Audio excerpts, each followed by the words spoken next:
ओम नमो भगवते वासुदेवाय। कृष्णाय वासुदेवाय हरे परमार्थमरे प्रणतिकलेशनाशाय गोविंदाय नमो नमः। ओम नमो नारायणाय। जय श्री कृष्ण। प्रिय भक्तों, आज मैं आपको मार्गशीर्ष शुक्ल पक्ष एकादशी मोक्षदा एकादशी का महत्व और व्रत की कथा सुना रहा हूँ। श्री युधिष्ठिर बोले कि हे भगवान, आप तीनों लोगों के स्वामी, सबको सुख देने वाले और जगत के पति हैं। इस कारण मैं आपको नमस्कार करता हूँ। हे देव, आप सबके हितैषी हैं, इसलिए मेरे इस संशय को दूर कीजिए कि मार्गशीर्ष शुक्ला एकादशी का क्या नाम है, उस दिन कौन से देवता की पूजा की जाती है और उसकी विधि क्या है। भगवान, आप मेरे इन प्रश्नों का विस्तार पूर्वक समाधान कीजिए। यह सुनकर श्री कृष्ण जी बोले कि हे धर्मराज, तुमने बड़ा उत्तम प्रश्न पूछा है। इससे आपका यश संसार में फैलेगा, सो आप ध्यान पूर्वक सुनिए। मार्गशीर्ष शुक्ला एकादशी अनेक पापों को नष्ट करने वाली है। इसका नाम मोक्षदा एकादशी है। इस दिन दामोदर भगवान की धूप दीप नैवेद्य आदि से भक्ति पूर्वक पूजा करनी चाहिए। अब मैं पुराणों की एक कथा कहता हूँ। इस एकादशी के व्रत के प्रभाव से नरक में गए हुए माता पिता पुत्र आदि को स्वर्ग की प्राप्ति हो जाती है। अब आप ध्यान पूर्वक यह कथा सुनिए। प्राचीन गोकुल नाम के नगर में बैखानस नाम का एक राजा राज करता था। उसके राज्य में चारों वेदों के ज्ञाता ब्राह्मण रहते थे। वह राजा अपनी प्रजा का पुत्रवत पालन करता था। एक समय रात्रि को स्वप्न में राजा ने देखा कि उसका पिता नरक में पड़ा है। स्वप्न देखकर राजा को आश्चर्य हुआ और प्रातःकाल होते ही विद्वान ब्राह्मणों के सामने अपनी स्वप्न कथा कहने लगे। हे ब्राह्मणों, रात्रि को स्वप्न में मैंने अपने पिता को नरक में पड़ा देखा है और उन्होंने मुझसे कहा है कि हे पुत्र, मैं नरक भोग रहा हूँ, तू मेरी यहाँ से मुक्ति करो। अब मैं क्या करूँ, कहाँ जाऊँ? इस दुख के कारण मेरा शरीर तप रहा है। आप लोग मुझे किसी ऐसे तप दान व्रत आदि को बतावें जिससे पिता की मुक्ति हो। उस पुत्र का जीवन व्यर्थ है जो पिता का उद्धार ना करे। राजा के ऐसे वचन सुनकर ब्राह्मण बोले, हे राजन, यहाँ से कुछ दूर पर वर्तमान भूत भविष्य के ज्ञाता पर्वत नाम के ऋषि का एक आश्रम है। आप यह सब बातें उनसे जाकर पूछ लीजिए। वे आपके प्रश्नों का उत्तर भली भांति दे सकते हैं। यह सुनकर राजा मुनि के आश्रम पर गया। उस आश्रम में अनेकों शांत चित्त योगी और मुनि तपस्या कर रहे थे। उसी जगह चारों वेदों के ज्ञाता ब्राह्मण ब्रह्मा के समान पर्वत मुनि बैठे थे। राजा ने वहां जाकर उनको साष्टांग प्रणाम किया। पर्वत मुनि ने राजा से सांगोपांग कुशल पूछी। राजा ने कहा कि महाराज, आपकी कृपा से मेरे राज्य में पूरी तरह कुशल हैं, परंतु अकस्मात एक विघ्न आ पड़ा है जिससे मेरे चित्त में अशांति छा गई है। ऐसा सुनकर पर्वत मुनि ने एक क्षण के लिए अपनी आंखें बंद की और भूत भविष्य को विचारने लगे। फिर बोले, हे राजन, मैंने अपने योग बल से तुम्हारे पिता के सब कर्मों को जान लिया है। उन्होंने पूर्व जन्म में को कामातुर होकर सौत के कहने पर स्त्री को ऋतुदान मांगने पर भी नहीं दिया। उसी पाप के फल से तुम्हारे पिता को नरक भोगना पड़ा है। तब राजा बोला कि महात्मन, मेरे पिता के उद्धार के निमित्त कोई उपाय बताइए। पर्वत मुनि बोले कि हे राजन, मार्गशीर्ष शुक्ला एकादशी को उपवास करके उसके पुण्य को अपने पिता को संकल्प कर दें। उस एकादशी के पुण्य के प्रभाव से अवश्य ही आपके पिता की मुक्ति होगी। मुनि के वचनों को सुनकर राजा अपने महल में आया और कुटुंब सहित इस मोक्षदा एकादशी का व्रत किया। फिर इस उपवास के पुण्य को राजा ने अपने पिता को अर्पण कर दिया। उस पुण्य के प्रभाव से राजा को पिता को मुक्ति मिल गई और स्वर्ग में जाते हुए अपने पुत्र से कहने लगा कि हे पुत्र, तेरा कल्याण हो। यह कहकर स्वर्ग को चला गया। मार्गशीर्ष मास के शुक्ल पक्ष की इस मोक्षदा एकादशी का व्रत करने वाले के समस्त पाप नष्ट हो जाते हैं और अंत में उसको स्वर्ग लोक की प्राप्ति होती है। इस व्रत से बढ़कर मोक्ष देने वाला अन्य कोई व्रत नहीं है। इस कथा को पढ़ने तथा सुनने से वाजपेयी यज्ञ का फल मिलता है। यह व्रत मोक्ष देने वाला तथा चिंतामणि के समान सभी चिंताएं दूर करने वाला है। इसलिए हे युधिष्ठिर, अगर आप भी इस व्रत को करोगे तो आपके भी सभी प्रकार के पाप नष्ट हो जाएंगे और आपके पुत्रों को भी मोक्ष की प्राप्ति होगी और आपको भी मोक्ष की प्राप्ति होगी। इसलिए आप भी इस व्रत को कुटुंब सहित कीजिए। भगवान श्री कृष्ण के इस प्रकार सुनने पर युधिष्ठिर ने भी इस व्रत को किया और उनको भी अंत समय में मोक्ष की प्राप्ति हुई। बोलो एकादशी महात्म की जय। बोलो विष्णु भगवान की जय। एकादशी महात्म। सधर्मों के ज्ञाता, वेद और शास्त्रों के अर्थ ज्ञान में पारंगत, सबके हृदय में रमण करने वाले, श्री विष्णु के तत्व को जानने वाले तथा भगवत परायण प्रहलाद जी जब सुखपूर्वक बैठे हुए थे, उस समय उनके समीप स्वधर्म का पालन करने वाले महर्षि कुछ पूछने के लिए आए।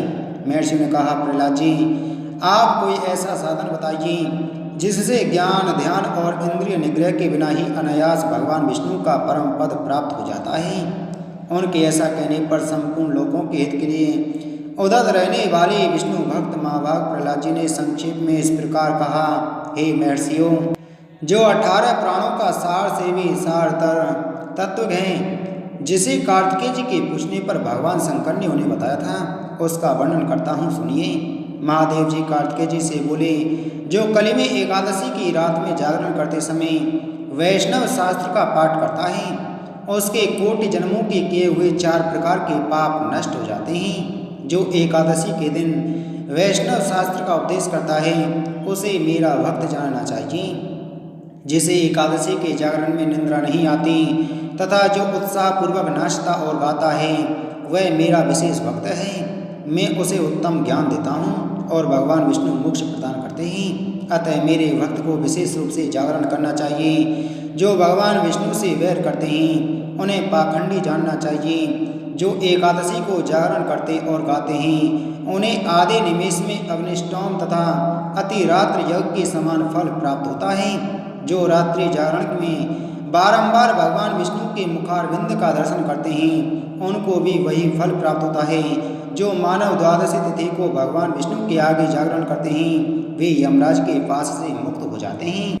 जो विधि पूर्वक मार्गशीर्ष मास के शुक्ल पक्ष की मोक्षदा एकादशी का व्रत करता है, उनके समस्त पाप नष्ट हो जाते हैं और उनके पितरों को भी मोक्ष की प्राप्ति होती है और वह वैकुंठ लोक में वास करते हैं तथा अंत में व्रत करने वाला भी वैकुंठ लोक में जाता है। जिनके वंश में लोग एकादशी की रात में जागरण करते हैं, वे ही धन्य हैं। जिन्होंने एकादशी को जागरण किया है, उन्होंने यज्ञ, दान, गया, श्राद्ध और नित्य प्रयाग स्नान कर लिया। उन्हें सन्यासियों का पुण्य भी मिल गया और उनके द्वारा इष्टापूर्त कर्मों का भी भली भांति पालन हो गया। षडानन, भगवान विष्णु के भक्त जागरण सहित एकादशी व्रत करते हैं, इसलिए वे मुझे सदा ही विशेष प्रिय हैं। जो एकादशी की रात में जागरण तथा ताल स्वर के साथ संगीत का आयोजन करता है, उसे महान पुण्य की प्राप्ति होती है। जो एकादशी के दिन ऋषियों द्वारा बनाए हुए दिव्य स्तोत्रों से, ऋग्वेद, यजुर्वेद तथा सामवेद के वैष्णव मंत्रों से, संस्कृत और प्राकृत के अन्य स्त्रोतों से व गीत वाद आदि के द्वारा भगवान विष्णु को संतुष्ट करता है, उसे भगवान विष्णु भी परमानंद प्रदान करते हैं। जो एकादशी की रात में भगवान विष्णु के आगे वैष्णव भक्तों के समीप गीता और विष्णु सहस्त्र नाम का पाठ करता है, वह उस परम धाम में जाता है जहाँ साक्षात भगवान नारायण विराजमान रहते हैं। पुण्य में भागवत तथा स्कंद पुराण भगवान विष्णु को प्रिय है। मथुरा और ब्रज में भगवान विष्णु के बाल चरित्र का जो वर्णन किया गया है, उसे जो एकादशी की रात में भगवान केशव का पूजन करके पढ़ता है, उसका पुण्य कितना है यह मैं भी नहीं जानता, कदाचित भगवान विष्णु जानते हों। बेटा, भगवान के समीप गीत, नृत्य तथा स्तोत्र पाठ आदि से जो फल होता है, वही कली में श्रीहरि के समीप जागरण करते समय विष्णु सहस्त्र नाम, गीता तथा श्रीमद् भागवत का पाठ करने से सहस्त्र गुना होकर मिलता है। जो श्रीहरि के समीप जागरण करते समय रात में दीपक जलाता है, उसका पुण्य 100 कल्पों में भी नष्ट नहीं होता। जो जागरण काल में मंजरी सहित तुलसी दल से भक्ति पूर्वक श्रीहरि का पूजन करता है, उसका पुण्य इस संसार में जन्म नहीं होता। स्नान, चंदन, लेप, धूप, दीप, नैवेद्य और तांबूल, यह सब जागरण काल में भगवान को अर्पण किया जाए तो उससे अक्षय पुण्य होता है। कार्तिकेय, जो भक्त मेरा ध्यान करना चाहता है वह एकादशी की रात्रि में श्री हरि के समीप भक्ति पूर्वक जागरण करें। और एकादशी के दिन जो लोग जागरण करते हैं उनके शरीर में इंद्र आदि देवता आकर स्थित होते हैं। जो जागरण काल में महाभारत का पाठ करते हैं वे उस परम धाम में जाते हैं जहाँ सन्यासी महात्मा जाया करते हैं। जो उस समय श्री रामचंद्र जी का चरित्र 10 कंठ वध पढ़ते हैं वे योगवेत्ताओं की गति को प्राप्त होते हैं। जिन्होंने श्री हरि के समीप जागरण किया है उन्होंने चारों वेदों का स्वाध्याय, देवताओं का पूजन, यज्ञों का अनुष्ठान तथा सब तीर्थों में स्नान कर लिया। श्री कृष्ण से बढ़कर कोई देवता नहीं है और एकादशी व्रत के समान दूसरा कोई व्रत नहीं है। जहाँ भागवत शास्त्र है वहाँ विष्णु के लिए जहाँ जागरण किया जाता है, भगवान सालग्राम जहाँ पर स्थित होते हैं वहाँ साक्षात भगवान विष्णु उपस्थित होते हैं। इसलिए सभी मनुष्यों को एकादशी व्रत करते समय एकादशी जागरण जरूर करना चाहिए। बोलो श्री कृष्णचंद्र भगवान की जय। प्रिय भक्तों, अब आइए सुनते हैं श्री गणेश जी की एकादशी में सुनी जाने वाली कहानी। कहते हैं कि एकादशी व्रत हो या कोई सा भी व्रत हो, अगर गणेश जी की कहानी नहीं सुनी तो उस एकादशी व्रत का फल प्राप्त नहीं होता। एक बार की बात है, एक गांव में एक बुढ़िया अपने परिवार के साथ रहती थी। बूढ़ी माँ भगवान विष्णु की बहुत बड़ी भक्त थी। वह सदैव श्रद्धा के साथ एकादशी व्रत का पालन करती और कथा सुनती थी। लेकिन बूढ़ी माँ ने व्रत करते समय ना कभी गणेश जी की कथा सुनी थी और ना कभी बोली थी। इस कारण बूढ़ी माँ का व्रत का अधूरा ही रह गया। लेकिन बूढ़ी माँ को यह बात पता नहीं थी। बूढ़ी माँ सोचती थी वह संपूर्ण व्रत पालन कर चुकी है। इस व्रत पालन के पुण्य परिणाम स्वरूप उसे वैकुंठ लोक की प्राप्ति होगी। जब बूढ़ी माँ मर गई तब उसे लेने के लिए यमलोक से यमदूत आए। यह देखकर बूढ़ी माँ बहुत डर गई। वह कहने लगी कि मैंने तो जीवन भर सिर्फ भगवान विष्णु की पूजा की, श्रद्धा के साथ एकादशी व्रत का पालन किया, एकादशी व्रत की कथा सुनी और 11 माता की कथा सुनी। इसी पुण्य के फल स्वरूप मुझे ले जाने के लिए वैकुंठ लोक से विमान आना चाहिए। मैं तुम्हारे साथ नहीं जाना चाहती। यह कहकर बूढ़ी माँ रोने लगी और वह भगवान विष्णु का स्मरण करने लगी। भगवान विष्णु गरुड़ पर सवार होकर वहाँ प्रकट हुए और कहा, बूढ़ी माँ, आपने हमेशा एकादशी व्रत का श्रद्धा के साथ आदर पूर्वक पालन किया है, लेकिन आपने व्रत करते समय गणेश जी की कथा नहीं सुनी, इसलिए आपका व्रत अधूरा ही रह गया। बूढ़ी माँ भगवान विष्णु से जीवन दान मांगने लगी ताकि वह एकादशी व्रत का ठीक से पालन कर सके और गणेश जी की कथा सुन सके, जिससे वह एकादशी व्रत का संपूर्ण पुण्य प्राप्त कर सके। यह बात सुनकर विष्णु भगवान ने बूढ़ी माता को 2 साल के लिए जीवन दान दे दिया। बूढ़ी माई को जीवन दान मिलते ही वे श्रद्धा से गणेश जी की पूजा करने लगी, एकादशी व्रत की कथा सुनने लगी, 11 माता की कथा सुनने लगी और अंत में गणेश जी की कथा सुनने लगी। बूढ़ी माँ ने गणेश जी की कहानी कहना शुरू किया। बहुत समय पहले की बात है, एक गांव में एक गरीब अंधी बुढ़िया अपने बेटे और बहू के साथ रहती थी। बुढ़िया माँ गणेश जी की बहुत बड़ी भक्त थी। वह प्रतिदिन श्रद्धा के साथ गणेश जी की पूजा करती थी और भोग लगाती थी। उसके बाद ही अपना भोजन ग्रहण करती थी। गणेश जी उसकी भक्ति और श्रद्धा से बहुत प्रसन्न होकर बूढ़ी माँ के पास प्रकट होकर कहा, बूढ़ी माँ, तुम रोज मेरी पूजा करती हो, मुझे भोग लगाती हो, इससे मैं बहुत प्रसन्न हूँ। तुम तुम्हारी इच्छा अनुसार जो चाहिए वह मांग लो, मैं तुम्हारी सारी इच्छाएं पूरी करूँगा। बूढ़ी माँ ने कहा, मैं क्या मांगूं, मुझे तो कुछ मांगना नहीं आता। गणेश जी कहते हैं, जो चाहिए वह मांग लो, या तुम अपने बहू बेटे से पूछकर मुझे कल बताना, मैं कल फिर आऊँगा।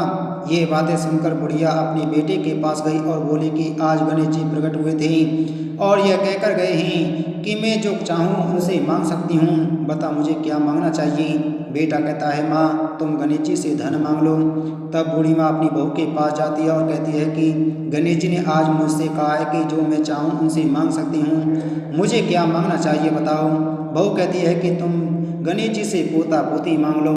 बूढ़ी माँ अपने बेटे और बहू की बात सुनती है और सोचती है कि हर कोई अपनी मतलब की बात मुझसे कह रहा है, कोई मेरे लिए नहीं सोच रहा है। तब बूढ़ी माँ पड़ोसन के पास जाकर कहती है, मुझे गणेश जी ने जो चाहिए वह मांगने को बोला है, बताओ मैं क्या मांगूं। मेरे बेटे ने मुझसे पैसा धन दौलत मांगने को कहा है और मेरी बहू ने मुझे पोता पोती मांगने को कहा है। बूढ़ी माँ की बात सुनकर पड़ोसन ने कहा, अरे बूढ़ी माँ, तू अधिक दिन जीवित नहीं रहेगी, तू धन दौलत का क्या करेगी? तुम अपने लिए आंखों की रोशनी मांग ली, इससे जीवन अच्छी तरह से व्यतीत हो सकता है। बूढ़ी माँ ने सबकी बात सुनी और अगले दिन गणेश जी पूजा करने बैठ गई। गणेश जी को भोग लगाया। तभी वहाँ गणेश जी प्रकट हुए और बोले, बोलो बुढ़िया माँ, तुम्हें क्या चाहिए?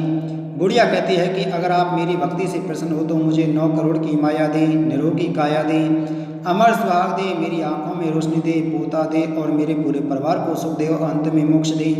गणेश जी बोले, बुढ़िया, तूने ये मांगकर मुझे ठग लिया, लेकिन जैसा कि मैंने कहा, मैं तेरी सभी इच्छाओं को पूरा करूंगा। इतना कहकर गणेश जी महाराज वहाँ से अंतर्ध्यान हो गई।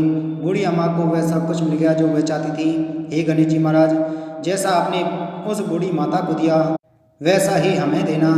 बोलो गणेश जी महाराज की जय। इस तरह बूढ़ी माँ ने 2 साल के अंदर 4 ग्यारस पूरा कर लिया। गणेश जी की कृपा से बूढ़ी माता को एकादशी व्रत का पूरा पुण्य मिल गया। बूढ़ी माँ की सच्ची भक्ति देखकर भगवान गणेश जी बहुत प्रसन्न हुए और कहा कि तुमने मेरे नित्य नियम के साथ व्रत किया है, मेरी कथा सुनी है और श्रद्धा के साथ आदरपूर्वक मेरी पूजा की है। मैं इससे बहुत प्रसन्न हूँ। मैं तुमको आशीर्वाद देता हूँ कि जब तक यह संसार रहेगा तब तक पृथ्वी के निवासी आपकी तपस्या के गीत गाएंगे और जो भक्त एकादशी व्रत पर आपकी भक्ति को सुनेंगे और मेरी कथा को सुनेंगे उन्हें व्रत का पूरा फल मिलेगा। गणेश जी महाराज बूढ़ी माँ की भक्ति देखकर प्रसन्न होकर बूढ़ी माँ के घर को अन्न धन से भर दिया और सुख समृद्धि वास करने लगी। गणेश जी महाराज वहाँ से अंतर्ध्यान हो गए। 2 वर्ष बाद जब बूढ़ी माता का देहांत हुआ तो वैकुंठ लोक से विमान आया और बूढ़ी माता को सम्मान के साथ वैकुंठ लोक ले जाया गया। भगवान गणेश के आशीर्वाद से बूढ़ी माता का घर अन्न धन से भर गया और उन्हें वैकुंठ लोक की प्राप्ति हुई। हे भगवान गणेश जी, जिस तरह आपने बूढ़ी माता पर अपनी कृपा बरसाई, उसी तरह एकादशी व्रत का पालन करने वाले सभी भक्तों को आप आशीर्वाद दीजिए और उनके घर को सुख समृद्धि से भर दीजिए। बोलो गणेश भगवान की जय। प्रिय भक्तों, इसके बाद में अंत में सुनते हैं लपसी और तपसी की कहानी। क्योंकि कोई भी कथा हो, व्रत हो, कहानी हो, अगर लपसी तपसी की कहानी नहीं सुनी तो उसका फल हमें पूरा नहीं मिलता है। तो इसलिए अंत में लपसी तपसी की कहानी जरूर सुननी चाहिए। एक समय की बात है कि एक वन में एक लपसी था और एक तपसी था। वह दोनों बड़े प्रेम के साथ रहते थे। तपसी हमेशा भगवान की तपस्या में लीन रहता था। लपसी रोजाना 1.25 सेर की लापसी बनाकर भगवान का भोग लगाकर ही जिमता था। एक दिन दोनों झगड़ा करने लगे। तपसी बोला, मैं रोज भगवान की तपस्या करता हूँ इसलिए मैं बड़ा हूँ। लपसी बोला, मैं रोज भगवान को 1.25 सेर की लापसी का भोग लगाता हूँ इसलिए मैं बड़ा हूँ। उसी समय नारद जी वहाँ से गुजर रहे थे। दोनों को लड़ता देखकर रोके और उनसे पूछा कि तुम क्यों लड़ रहे हो? तपसी ने खुद के बड़ा होने का कारण बताया और लपसी ने अपना कारण बताया। नारद जी बोले, तुम्हारा फैसला मैं कर दूंगा। दूसरे दिन लपसी और तपसी नहाकर अपनी रोज की भक्ति करने आई तो नारद जी ने बहुत ही कीमती हीरे जड़ित अंगूठी एक एक उनके सामने रख दी। तपसी की नज़र जब अंगूठी पर पड़ी तो उसने चुपचाप अंगूठी उठा ली और अपने नीचे दबा ली। लपसी की नज़र अंगूठी पर पड़ी लेकिन उसने ध्यान नहीं दिया। भगवान को भोग लगाकर लापसी खाने लगा। तभी नारद जी वहाँ पर आए और दोनों ने पूछा कि कौन बड़ा? तो नारद जी ने तपसी से खड़ा होने को कहा। वो खड़ा हुआ तो उसके नीचे दबी अंगूठी दिखाई पड़ी। नारद जी ने तपसी से कहा कि तपस्या करने के बाद भी तुम्हारी चोरी करने की आदत नहीं गई, इसलिए लपसी बड़ा है, तुम्हें तुम्हारी तपस्या का कोई फल भी नहीं मिलेगा। तपसी शर्मिंदा होकर माफ़ी मांगने लगा। उसने नारद जी से पूछा, मुझे मेरी तपस्या का फल कैसे मिलेगा? नारद जी ने कहा, यदि कोई गाय और कुत्ते की रोटी नहीं बनाएगा तो फल तुझे मिलेगा। यदि कोई ब्राह्मण को जमा कर दक्षिणा नहीं देगा तो फल तुझे मिलेगा। यदि कोई साड़ी के साथ ब्लाउज नहीं देगा तो फल तुझे मिलेगा। यदि कोई दिए से दिया जलाएगा तो फल तुझे मिलेगा। यदि कोई सारी कहानी सुने लेकिन अंत में तुम्हारी कहानी नहीं सुने तो फल तुझे मिलेगा। यदि कोई ब्राह्मण से कोई भी कथा, व्रत कथा या कहानी सुनी और उसे दक्षिणा नहीं दे तो फल तुझे मिलेगा। उसी दिन से हर व्रत कथा कहानी के साथ लपसी तपसी की कहानी सुनी और कही जाती है। बोलो नारद जी महाराज की जय। बोलो विष्णु भगवान की जय।